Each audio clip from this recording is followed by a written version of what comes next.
Agora, meio-dia e 31 de sexta-feira. Sexta-feira é dia em que a gente encerra a semana com um comentário especial de Paulo Martins. Olá, boa tarde, Paulo.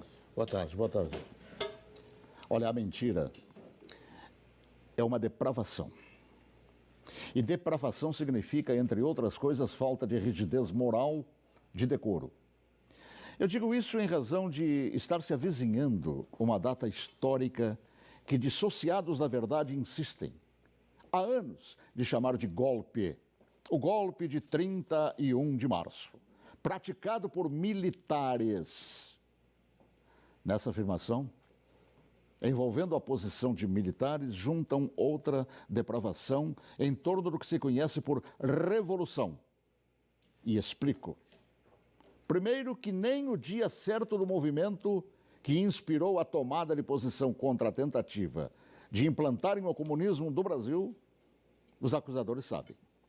E me cabe corrigir esta falsidade, informando que não foi no dia 31 de março. A tentativa de agitar a intenção, depois de dias de bagunças no país, se deu em 1º de abril. No dia 31 de março, num planejamento de agitação, João Goulart e Leonel Brizola deixaram Brasília e se dirigiram para Porto Alegre, iniciando a tentativa de golpe de esquerda. No dia seguinte, 1º de abril, agitação que deram o nome de Campanha da Legalidade, segundo o movimento de resistência que os incipientes de hoje não sabem, ou se sabem, mentem. E teve como líderes não os militares. Não os militares, que ao longo dos anos são atingidos por espetadas de baixaria.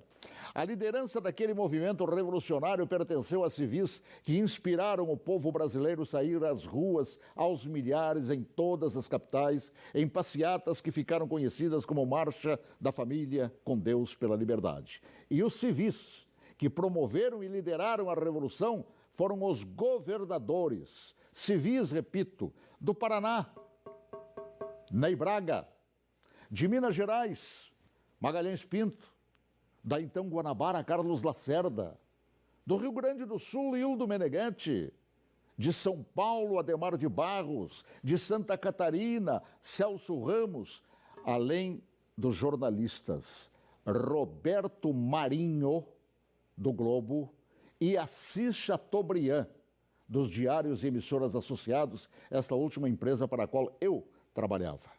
Os militares, diante da pressão desses líderes governamentais e pressão do povo nas ruas, é que, depois de Goulart e Brizola abandonarem tudo e fugirem para o Uruguai, é que, após um breve período de governo de Ranieri Mazzilli, o vice que foi empossado pelo Congresso, é que assumiram o comando da nação por ter o mesmo Congresso decretado vago o cargo de presidente. Ninguém tirou João Goulart de lá. Ele é que fugiu. Eu ouvi fugir. Assim, é um depravado. Todo aquele que mente sobre o que chama de golpe, e que foram os militares que assim determinaram, pois golpe é o que queriam os sociopatas implantar. E rótulo de depravados, tanto aqueles como os que hoje repetem a mentira por uma razão, uma simples razão. Era eu, o locutor, que foi obrigado a entrar na marra no estúdio da Rádio Farroupilha naquele 1º de abril, conduzido por Goulart e por Brizola. Eu fui sequestrado e testemunha ocular da história, talvez, quem sabe, a última no Brasil, e ali ficado na cadeia de rádio chamada Cadeia da Legalidade. Eu fui nomeado oficialmente por Goulart e Brizola, lendo ofícios redigidos e patrulhados por um bando de agitadores.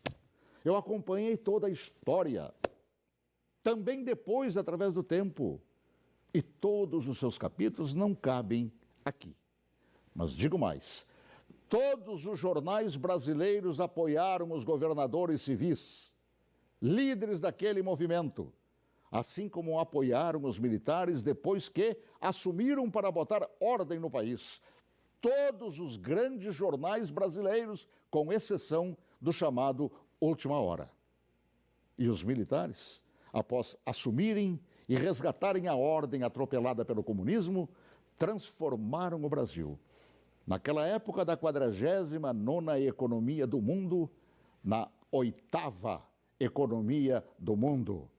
Assim, pela verdade dos fatos, que se honre neste fim de semana os 55 anos do movimento que evitou nos transformarem numa Venezuela de hoje, na qual o povo não conta nem com papel higiênico.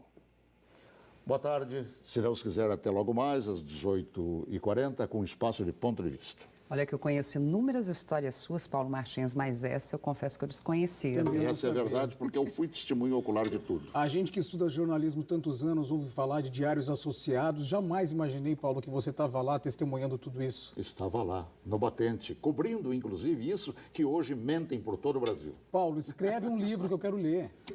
Tá bom? Já comecei. Então tá bom. Bom, a gente vai ficando por aqui.